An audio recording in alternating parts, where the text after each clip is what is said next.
Every myth humanity has ever created is really a mirror. The dragons, mermaids, phoenixes, and unicorns we imagine are not escape from reality but a translation of it. Each creature embodies a pattern of soul energy, what Carl Jung called an archetype, ancient instincts wrapped in symbol.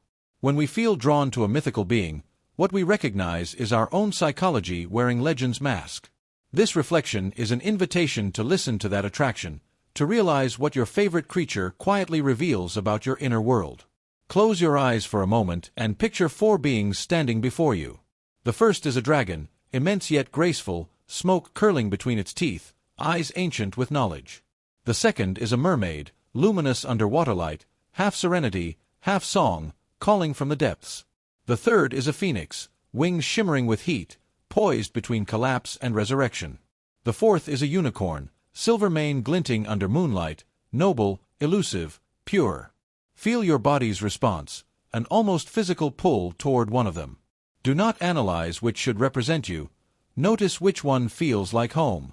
That instinctive choice reveals which archetype guides your life's rhythm right now. If the dragon's gaze commands your attention, power and independence are your native language. Dragons are the embodiments of energy conscious of itself, the raw, coiling vitality that wants to create, protect, and master. In Jungian language, you carry the archetype of the magician or the sovereign, one who builds worlds through will. You see life as strategy and adventure, preferring truth to comfort and excellence to ease. Your challenge lies in vulnerability. When fire dominates too long, it scorches connection. Control can become isolation. Brilliance can become burden. The dragon within you is asking to learn gentleness, to exchange domination for direction. You are not meant to hoard strength but to distribute it wisely. When power becomes stewardship rather than armor, your magnitude inspires instead of intimidates. If the mermaid called to you, emotion is your compass. The sea is her psyche, boundless, tidal, reflective. You, too, dwell between worlds, logic and feeling, land and water, self and other. You are translator of moods, healer through understanding. Jung would call you an embodiment of the lover or the empath archetype. You sense waves before storms, you read silence as language. Yet this sensitivity, magnificent as it is, can drown you if untended. You may lose identity in caretaking, your compassion can become currency. The sole lesson of the mermaid is containment, learning where ocean ends and shore begins. Feel without dissolving. Once you guard your emotional depth with clarity, intimacy becomes art instead of addiction.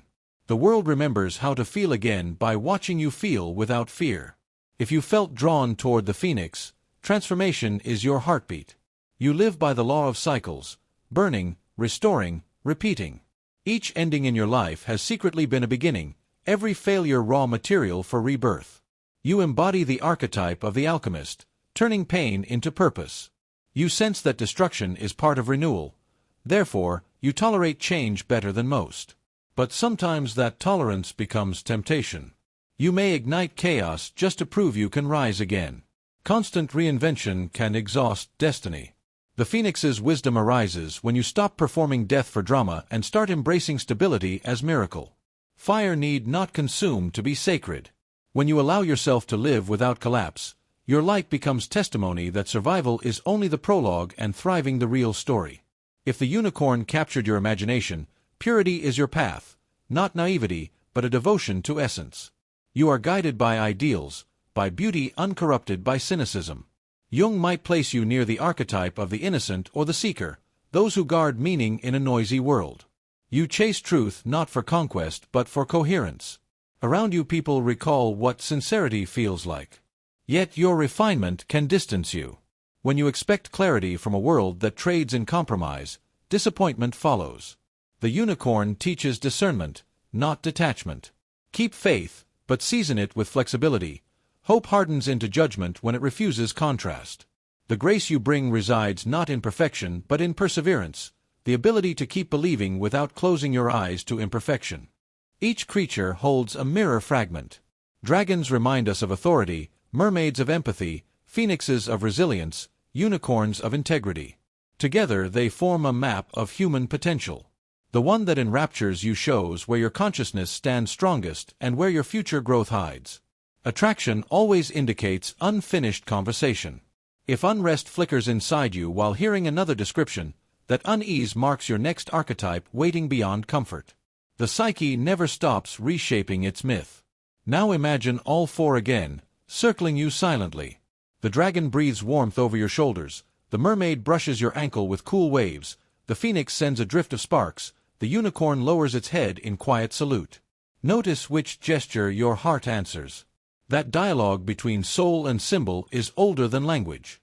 Myth is not history. It is the topology of the inner world.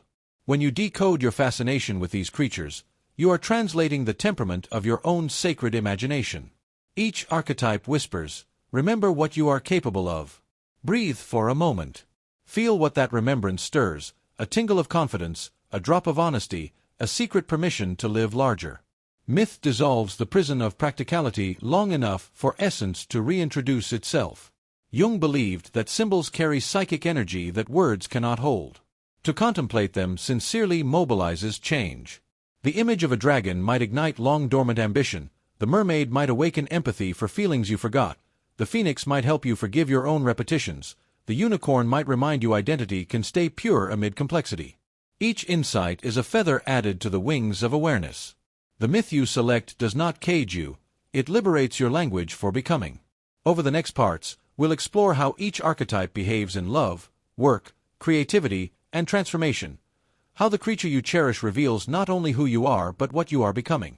Once an image claims us, it begins to work inside us like weather. The mythical being you felt most drawn to isn't a symbol you own, it's an atmosphere that surrounds your choices, shaping how you love, how you recover, and how you meet change. Jung taught that archetypes possess autonomy. They behave almost like small deities within the psyche, each demanding expression in the real world. By examining how the dragon, mermaid, phoenix, or unicorn behaves in your daily life, you start hearing your own soul's conversation with itself. The world sees only behavior. Archetype explains motive. If you live with the heart of the dragon, love becomes an act of protection. You bond through guardianship, providing stability, insight, and sometimes fierce honesty. Lovers or friends feel safe in your orbit, yet occasionally intimidated. You seldom realize how strong your presence is. You think you are merely stating truth while others feel scorched by its heat. The dragon learns intimacy through humility, softening scales without losing strength. When you say, "I don't have to win this argument to keep respect," gentleness breeds new kinds of power. Dragons evolve when they choose transparency over control, curiosity over certainty. Once you master that paradox, your relationships shift from hierarchy to harmony. You stop guarding people from life and start guiding them toward their own fire. If your depths resonate with the mermaid, your affection is tidal. You connect by empathy so instinctive it sometimes frightens you. The moods of those you love drift into your own like currents. Within that fluid affection hides extraordinary wisdom, the capacity to feel another's essence without language. Yet boundaries blur as easily as horizons at sea. When empathy becomes absorption, you disappear for days into other people's storms, wondering why you emerge exhausted. The mermaid's evolution begins the moment she builds emotional shorelines.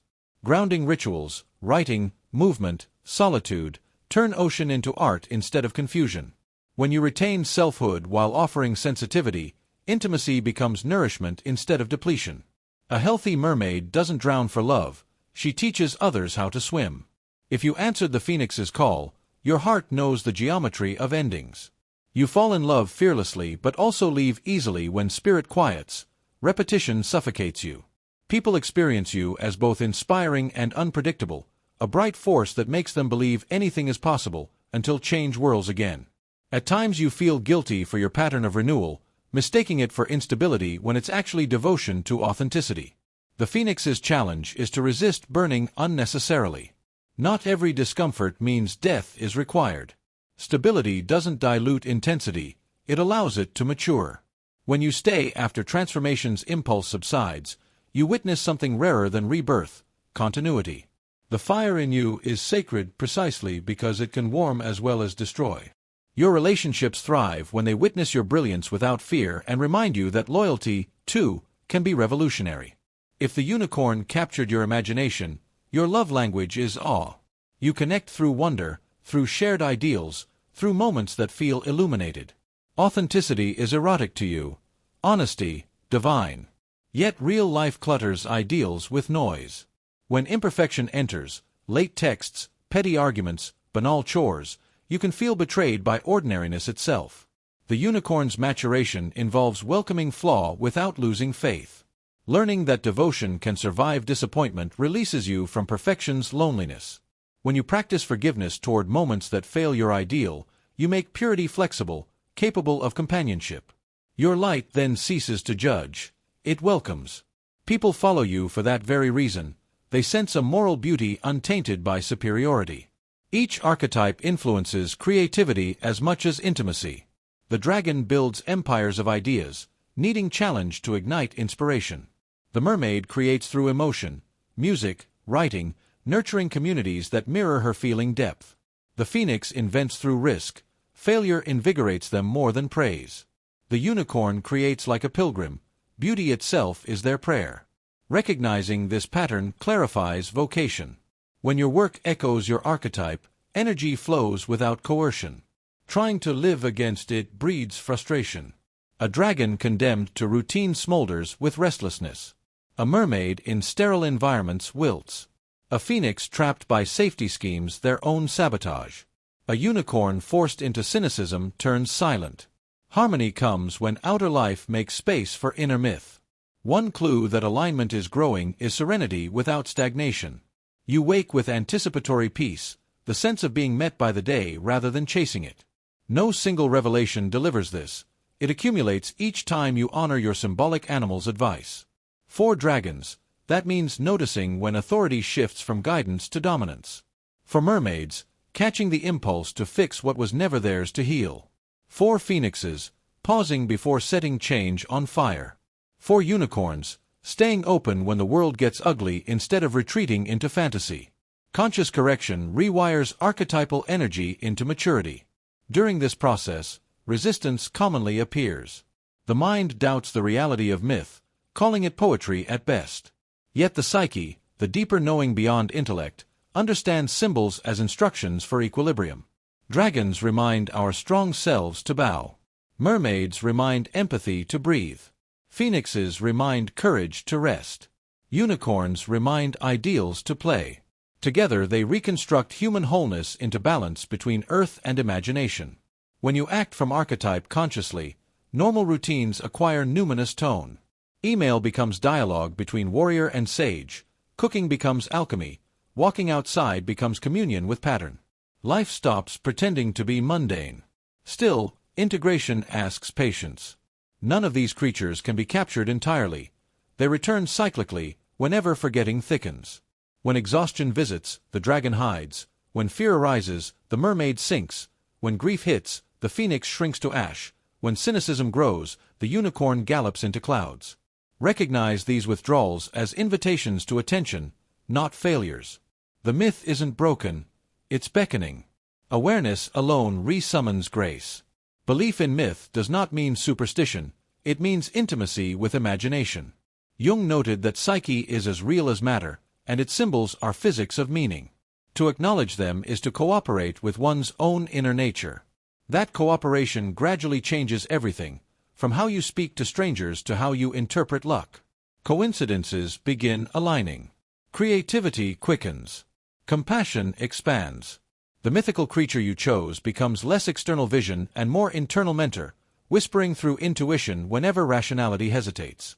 When this alliance deepens, life starts reading like story again, and you become both narrator and hero. In the next part, we will examine how each archetype matures into wisdom, how dragons evolve from dominance to leadership, mermaids from empathy to insight, phoenixes from perpetual rebirth to stability, and unicorns from innocence to enlightened realism. How, through them, your soul exposes its most essential truth, that evolution and enchantment are the same phenomenon seen from different sides of the heart.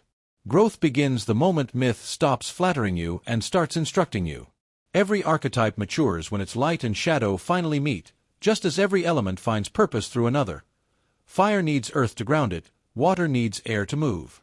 The mythical creature you chose continues its dialogue with your evolution, showing where you are refining instincts into wisdom. Jung saw this as the transformation of raw archetypal energy into individuality, the process that turns emotion into insight. For the dragon, maturation means shifting from control to stewardship. Early in life, dragons gather knowledge and authority the way real ones gather treasure. They hoard experiences as proof of strength and guard them from vulnerability. But wisdom recognizes that power unshared becomes poison. The matured dragon breathes fire not to dominate but to illuminate. You begin teaching instead of commanding, collaborating rather than defending. You learn the subtle art of influence, the quiet presence that inspires confidence instead of fear. In relationships, this maturity feels like listening longer before speaking, protecting less out of habit and more out of discernment. When the dragon's will aligns with compassion, a rare miracle occurs, leadership that feels safe. For the mermaid, evolution carries her from empathy into discernment. At first she loves indiscriminately, associating understanding with obligation. Her depth is vast but unfiltered. Whatever falls in, she keeps. Maturity introduces rhythm, knowing when to dive and when to rise, whom to trust with tenderness, which feelings belong to her. You who live this archetype learn emotional sovereignty, the ability to sense others without becoming them. Your presence remains soothing, but your empathy now educates rather than enables. People drawn to your calm learn boundaries by watching you keep yours. This transformation turns compassion into clarity.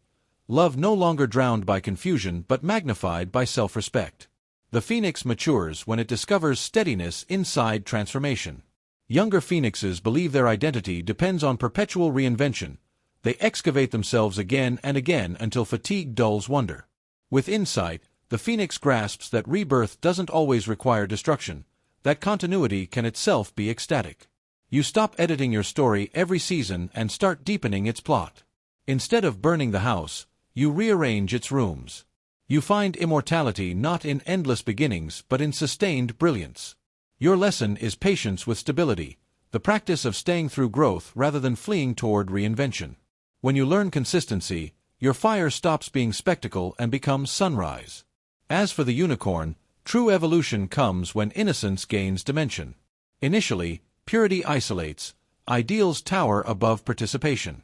The world disappoints, and the unicorn retreats to fantasy rather than risk heartbreak. Over time you realize that imperfection enhances beauty, that meaning does not demand flawless context. The wise unicorn descends from its meadow into roads of dust, bringing grace to the marketplace. You rediscover wonder not as escape but as endurance, the ability to keep seeing light in fog. This change doesn't corrupt purity, it consecrates it. Faith, confronted by realism and surviving, becomes trust. You then teach through quiet example that sophistication and sincerity can coexist. Maturity transforms how archetypes collaborate inside you. The dragon begins respecting the mermaid's feeling.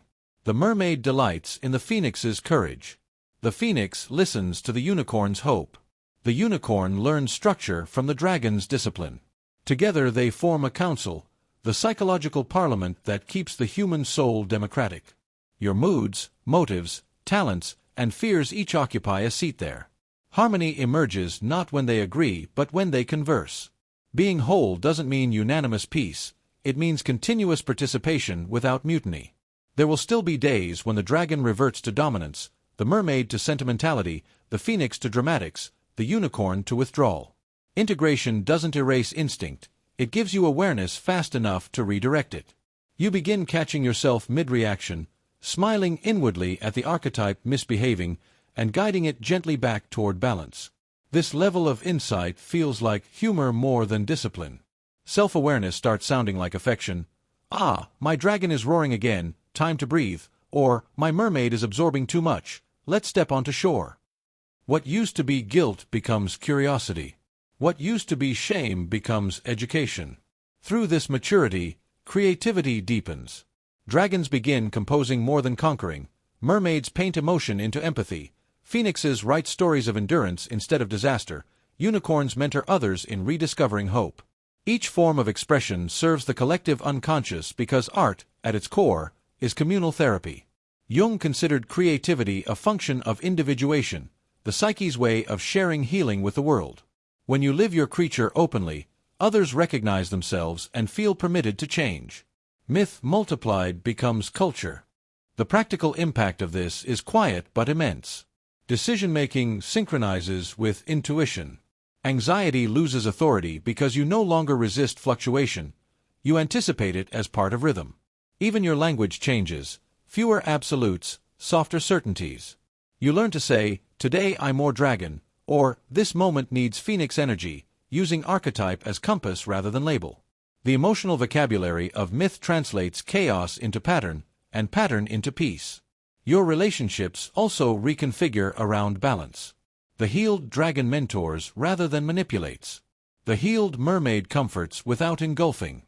The healed phoenix commits without fearing boredom. The healed unicorn believes without idealizing. People drawn to you feel unusually safe because you radiate diversity within singularity, a presence that contains contradiction without apology. The psyche feels at home around coherence. It stops mirroring conflict and starts mirroring calm.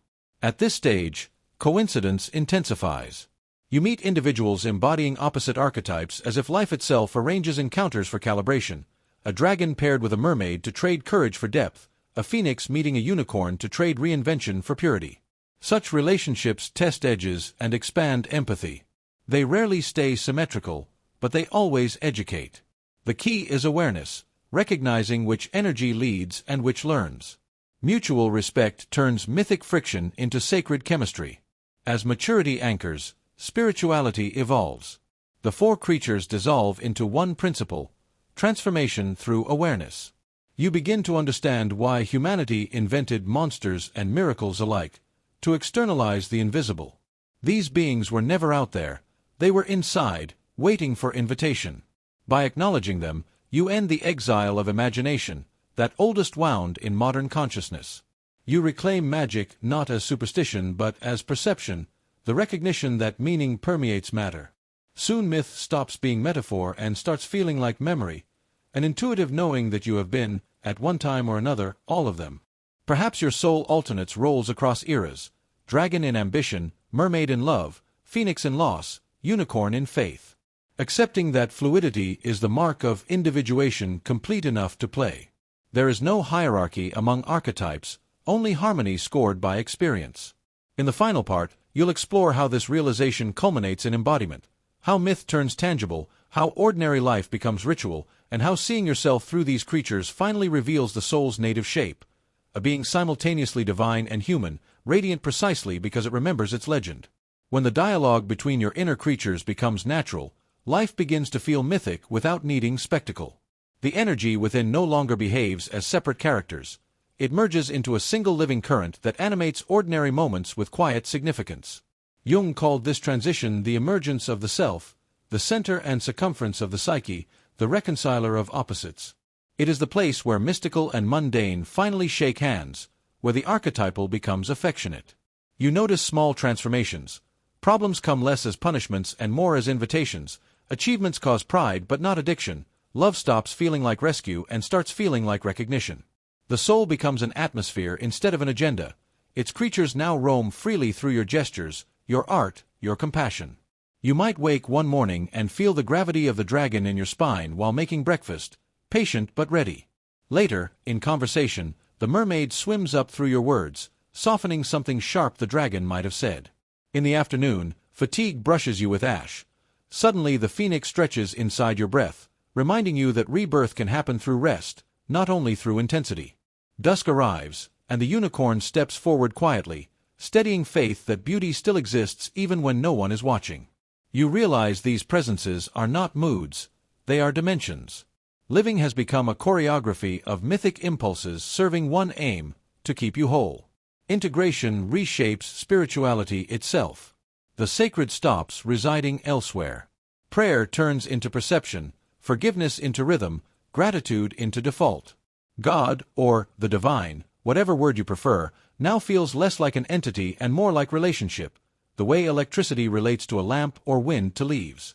Each creature you carried was an aspect of that cosmic dialogue wanting your human collaboration. The dragon revealed divinity's courage through you, the mermaid its compassion, the phoenix its renewal, the unicorn its grace. You understand that worship was never meant to separate you from the divine, but to remind you of participation in its ongoing creation. Practically, this awareness alters choices. You start selecting work, companionship, and environments not from fear but from resonance. The dragon likes challenges that sharpen integrity, the mermaid prefers collaborations built on empathy, the phoenix demands evolution, the unicorn insists on values. When all are honored, success stops depleting. Purpose feels lighter because it arises from alignment rather than ambition. Even rest changes flavor. You sleep as one entrusted with the world, not escaping it but sustaining it through equilibrium. The psyche, having tasted integration, occasionally throws new contradictions just to test your fluency. Perhaps stability begins to bore you, luring the phoenix toward unnecessary fire. Maybe emotion feels too safe, tempting the dragon to dictate. Maybe idealism slides back into judgment, coaxing the unicorn toward superiority. Maybe empathy leaks again toward sacrifice, inviting the mermaid to drown. But this time awareness arrives early, compact, compassionate. You smile at the recurrence. It no longer feels like relapse but rehearsal. You correct gently, the way a musician fine-tunes string tension by ear. Mastery, you discover, is iteration, not immunity. The greatest revelation happens when you realize that every creature requires the others to exist. The dragon's authority loses arrogance once it hears the mermaid's tenderness. The mermaid's emotion gains intelligence when guided by the dragon's precision. The phoenix's courage finds belonging through the unicorn's purpose, and the unicorn's faith regains vitality each time the phoenix burns. Within this cooperation, individuality and unity reconcile. You no longer ask which archetype defines you. You feel them as one living instrument tuned to the frequency of your soul's sincerity. In Jungian thought, this is transcendence of opposites, the psyche's liberation from polarity. In human language, it feels like peace you can use. From this peace grows a different form of creativity, one that resembles stewardship. You begin nurturing communities, art, or relationships that extend the balance you've achieved. Others sense in you not perfection but permission. They relax around your confidence because it contains humility, and they trust your humility because it holds confidence. Your presence becomes example rather than exhortation. This is the natural outcome of archetypes informed by consciousness, charisma grounded in compassion. The mythical has turned domestic. Your dragon tidies the workroom, your mermaid listens to a child, your phoenix handles change with poetry, your unicorn says thank you to the world and means it. Still, there are moments when vision returns in flashes, dreams vivid with wings and fire, water and silver mane. When that happens, you treat them not as fantasies but as friendly reminders. Myth will never fully leave the psychic theater. It returns to keep memory elastic so that the spirit of wonder never petrifies into philosophy. Each time you dream of your creature, it's saying, keep creating. Myth, after all, is evolution's most elegant metaphor for consciousness continuing itself. If you were to summarize what this journey has taught, you could say, the dragon taught me to command my energy, the mermaid to feel without drowning, the phoenix to change without fear, the unicorn to believe without blindness. Together they revealed that soul is not a singular shape but a system in motion, a dance of contradictions rendered coherent by awareness. The point was never to become someone else but to become undeniable to yourself, to look at your reflection and see the myth breathing back.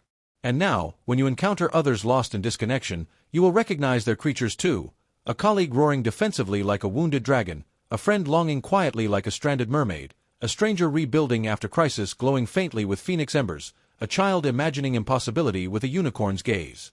Empathy expands because judgment dissolves. Nothing human feels alien once you've met the archetypes inside. Perhaps that is what Jung most hoped humanity would discover, that self-knowledge naturally leads to compassion, and compassion, applied collectively, might one day heal the world's split personality. As you finish this reflection, picture your creature once more. It meets your eyes but doesn't stay apart. It steps forward until it overlaps you, dissolving like breath into breath. Fire cools into heartbeat, water rises into tears, feathers fold back into skin. You are neither myth nor mortal. You are both, the translation of symbol into person. Whichever mythical being first drew you here wanted this moment. Reunion without separation, reverence without distance. Whisper inwardly a simple acknowledgement. I remember who I am. Then exhale. The room is ordinary again. No wings, no flames, no jeweled sea, but something invisible vibrates softer and truer. You've reintroduced yourself to yourself. Reality looks slightly more enchanted because now you see its living metaphors everywhere. In every sunrise, echo of phoenix. In every gentle boundary, wisdom of dragon. In empathy's calm tide, the mermaid's sigh. In faith rising against cynicism, the unicorn's quiet step. These are not fantasies. They are familiar truths wearing brighter costumes. You walk forward carrying them naturally, no longer seeking magic because you finally realize you were the magic all along.